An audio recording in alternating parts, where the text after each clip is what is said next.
kita sekalipun. Anak itu kan orang lain, berada di luar dari diri kita dan nggak bisa kita kendalikan. Maka satu-satunya yang perlu kita lakukan adalah kita kontrol diri dulu, kita kendalikan diri dulu. Insya Allah dengan begitu kita bisa mengendalikan orang lain. Bu, Ibu, halo, apa kabar hari ini? Oke, dahsyat ya. Boleh tepuk tangan kayak untuk semuanya ini biar lebih seru ya. Kita lanjutkan ya. Ini rumusnya pertama. Jadi kita contoh bedah. Ini yang mestinya menjadi bahan kajian bagi orang tua. Kalau pengen jadi orang tua yang berkarakter, yang bermutu, ini yang perlu kita kaji. Jadi orang tua yang bermutu, mengedepankan sikap mutu. Jadi guru yang bermutu. Jadi ayah yang berkualitas. Jadi ibu yang bermutu. Kita perlu jabarkan definisi mutu itu apa. Ini yang mestinya kita bangun setiap hari. Banyak orang mendefinisikan mutu hanya sebatas yang penting bajunya bermutu, sekolahnya bermutu, gedungnya bermutu, bagus fisiknya. Tapi coba lihat, yang kita perlu berikan mutu itu adalah cara berpikirnya bermutu enggak? Cara ngomongnya berkualitas enggak? Jadi guru, kita jadi guru, kata-katanya berkualitas tidak? Perhatikan baik-baik, kalau kita mungkin apa yang kita bangun, mengedepankan itu membangun mutu, apapun yang kita lakukan, langkah yang kita lakukan juga pasti mengedepankan mutu, langkahnya berkualitas. Kalau orang pintar, dia kadang agak semangat ya. Gimana langkahnya tak semangat? Nggak enak dilihat ya. Inilah kalau kita pengen bangun satu sikap saja, satu sikap yang kita bangun, insya Allah kita akan menumbuhkan sikap-sikap yang lain. Inilah uniknya kita belajar karakter. Dia tidak akan terbangun kalau kita nggak membangunnya dari dalam. Jadi perubahan itu terjadi dari mana? Dari dalam keluar. Inilah yang menentukan performa kita. Coba deh ibu, kalau ibu lihat anaknya nggak semangat, langkahnya goyah gitu kan? Kan nggak asik. Langkah dia nggak bermutu. Bisa jadi karena dia sakit, berarti yang dia makan nggak bermutu. Ngomongnya kasar, berarti dia belum mengedepankan mutu dalam bicaranya.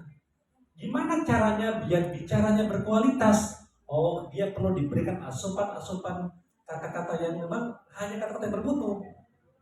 Nah, nanti kalau gimana caranya Mbak Irfan? Kan di sekolah, di rumah, di tempat main dia kan kita nggak bisa kontrol sepenuhnya.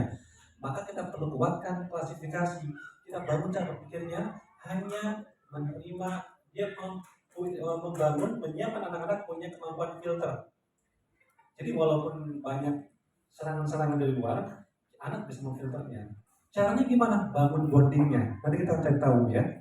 Ini sikap yang terserah ibu mau pilih mana, guru kita mau pilih mana, mau disiplinnya, mau bangun itu sebenarnya saling berkait dengan yang lain. Orang yang bermutu sudah bisa dipastikan dia rajin dan dia disiplin.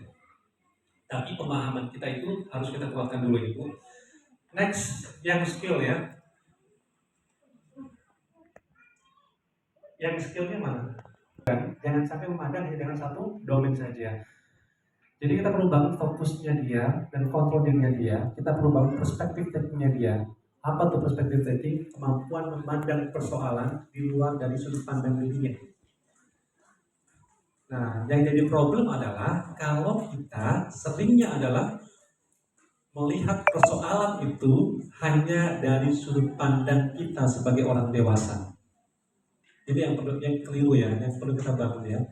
Termasuk kemampuan komunikasi kita perlu bangun, kemampuan making connection, membangun hubungan satu dengan yang lain. Itu juga perlu kita bangun. Banyak hal yang perlu kita pelajari sebenarnya Bu. Dan ini kalau bicara kecerdasan cukup mesti kita bisa mengatakan satu kecerdasan saja. Semua pada diri anak perlu kita bangun 7 kecerdasan jamak yang paling esensial, yang paling dasar. Jadi nanti kalau kita menilai anak, oh dia unggul di sini berarti masuk kategori kecerdasan apa? Klasifikasi ini perlu kita kuatkan ya. Pertama tadi tahu apa yang mau dibangun.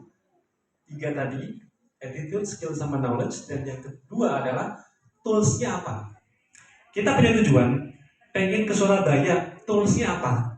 Mau pakai motor, mobil, kereta, pesawat, itu toolsnya. Nah, dalam menumbuhkan anak juga ada tools yang kita pakai. Apa toolsnya? Yang pertama, domain, kurikular domain, dan yang kedua adalah tahapan perkembangan anak. Itu yang perlu kita pelajari. Apa itu domain? Ini Bu. Jadi ada begitu banyak ruang-ruang dalam diri anak itu adalah yang perlu kita tumbuhkan. Domain afeksinya, domain kognisinya, domain apalagi bahasanya, fisiknya yang kita bangun. Maka saya sepakat kalau nanti sekolah itu menerapkan sebuah kebijakan catering juga dikelola sekolah dalam rangka apa? Memenuhi kebutuhan fisiknya dia.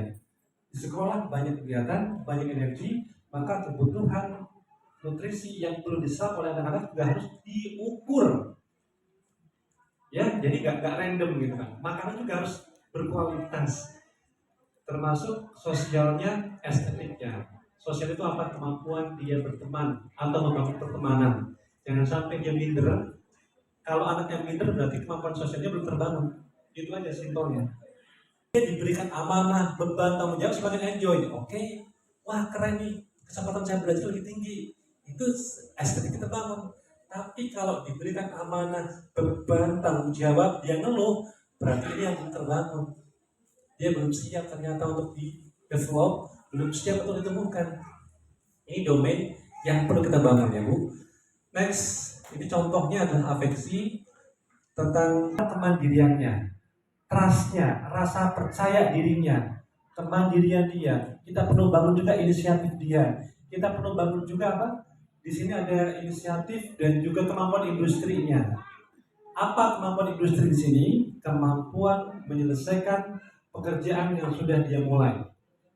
Kalau dia sudah memulai sesuatu, maka dia harus bisa tuntas. Yang akan jadi persoalan kalau kita membiarkan anak kita berikan proyek pekerjaan tapi nggak tuntas, kita biarkan. Misalkan ya, anak diberikan tanggung jawab nyuci piring di rumah, sampai tuntas. Jangan sampai belum selesai baru kasih sabun, tinggal.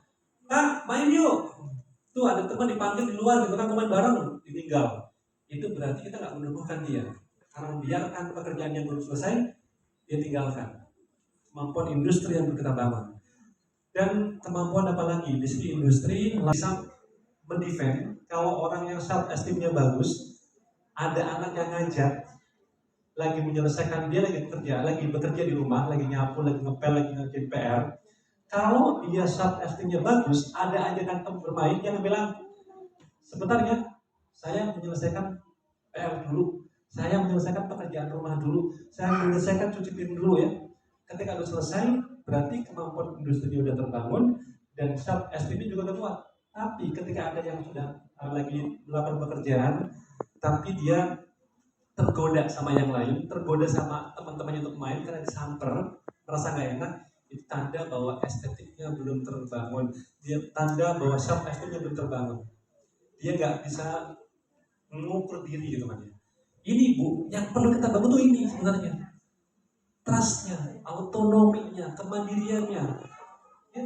Jadi contoh nanti ada banyak program sebenarnya. Afeksi, bagaimana bangun afeksi, bagaimana berkognisi, dan yang terakhir, bagaimana kemudian yang ketiga, kita sudah punya toolsnya dan bagaimana kita mengalirkan program ini di rumah dan di sekolah. Maka ada dua cara bagaimana program di sekolah itu dialirkan. Yang pertama adalah bisa melalui belajar melalui main, game-based learning. Bisa juga belajar melalui project ya. Jadi itu adalah tiga bagaimana kita membangun harmoni. Yang pertama, tahu apa yang kita bangun, tahu tools yang kita gunakan, dan yang ketiga adalah bagaimana kita mengalirkannya. Tanpa ketiga itu, maka tidak akan terjadi itu yang namanya penumbuhan potensi pada anak-anak kita ya. Dan yang terakhir, bahwa kita akan memastikan setiap program yang dibangun di sekolah maupun di rumah, pastikan menumbuhkan semuanya, menumbuhkan semua potensi anak-anaknya. Apa itu? Ya attitude-nya tadi. Kita bangun kecerdasan jamaknya, kita bangun keterampilan hidupnya, dan kita bangun attitude-nya, dan kita bangun semuanya ya. Jadi itu mungkin sedikit prolog saja sebagai pengantar. Nanti kita akan coba pertajam lewat diskusi. Barangkali ada pertanyaan, insya Allah nanti kita bisa lanjutkan. Terima kasih. Assalamualaikum warahmatullahi wabarakatuh. Yang disampaikan tadi oleh Pak Ali, apa saja strateginya tadi sudah disampaikan. Salah satunya adalah harus ada keselarasan persepsi antara orang tua dan guru, sehingga terlahirlah pendidikan anak yang lebih baik. Baik Bapak Ibu, untuk mempertajam kegiatan hari ini, mungkin alangkah baiknya ada tanya jawab ya. Kami buka termin pertama dengan 3 penanya. Silakan. Assalamualaikum warahmatullahi wabarakatuh. Terima kasih kepada Prof. Irfan atas pencerahannya. Anak saya punya saya punya 3 anak dan punya potensi masing-masing. Yang pertama, potensi tidak muncul kadang tidak dilihat umurnya. SD belum tentu kemudian itu muncul potensinya. Hasil yang kita coba kamu suka gambar karena banyak potensi muncul juga kadang-kadang ada efek dari luar, bukan dari orang tua, keluarga tidak tahu dari teman, kemudian memberikan stimulus dia suka gambar. Apakah anak ini atau kemudian bisa melihat anak ini itu potensi seperti loh, sehingga kemudian kita sebagai orang tua bisa mengembangkan itu sebenarnya betul. Yang kedua,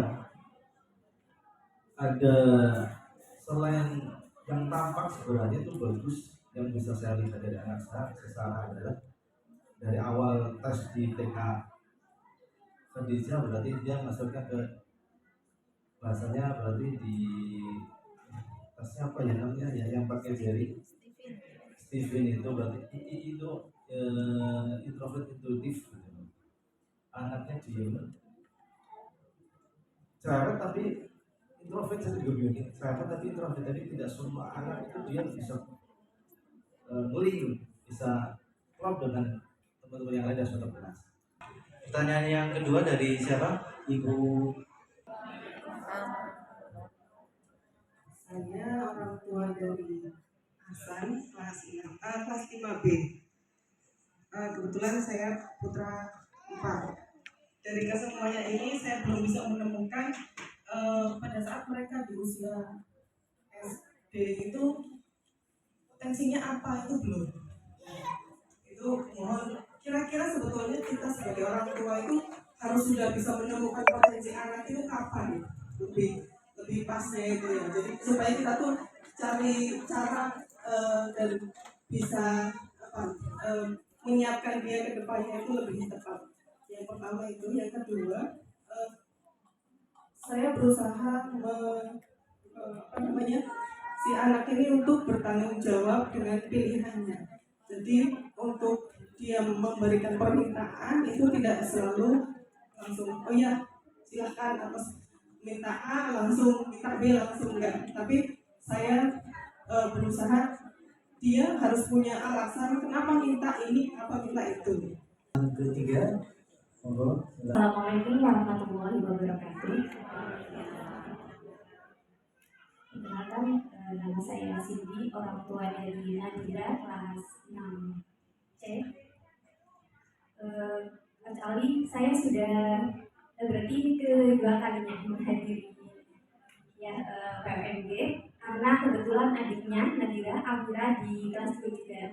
Jadi alhamdulillah dari pekan lalu setelah mengikuti PMG saya sudah mempraktekkan mengenai reframing persoalan tentang menurunkan garis kebenaran.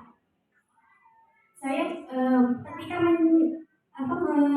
mempraktekkan kepada satu anak, menghadapi satu anak, misalkan hanya Nadira yang pada saat itu tidak baik, kemudian saya bisa menurunkan ego saya, kemudian karena saya tahu solusinya adalah Bunda yang salah, kamu yang benar, itu bisa.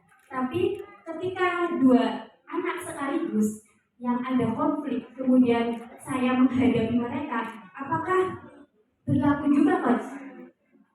Untuk menghadapi dua anak sekaligus, saya menyatakan bahwa Bunda yang salah, kalian yang benar.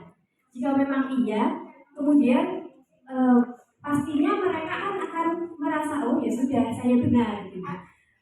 Padahal ketika mereka konflik pastilah ada yang memulai, sedangkan saya sebagai ibu tidak mengetahui siapa yang memulai duluan. Terkadang saya tidak mudah untuk menghadapi yang seperti itu, Coach. Mohon pencerahannya. Terima kasih. Assalamualaikum. Ya, boleh. Mas Amir, mungkin sebelum saya jawab, saya mau berikan apresiasi buat penanya. Mungkin bisa dapat buku, Pak. Boleh ya? Tiga-tiganya ya. Ya, tiga-tiganya. Boleh ya. Mas Alfi, pertanyaan yang saya akan menjawab pertanyaan Ibu udah ikut kelas parenting yang sama kan? Saya bicara tema yang sama ya Bu ya, terkait dengan bagaimana menemukan potensi anak-anak kita kemarin di Grendian ya. Ternyata datang lagi hari ini ya. Ada bedanya nggak Bu? Ada. Oh, ada bedanya ya. Ada bedanya ternyata.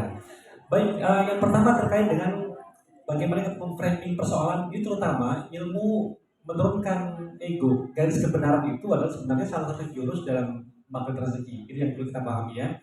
Saya mempraktekkan itu juga ke keseharian.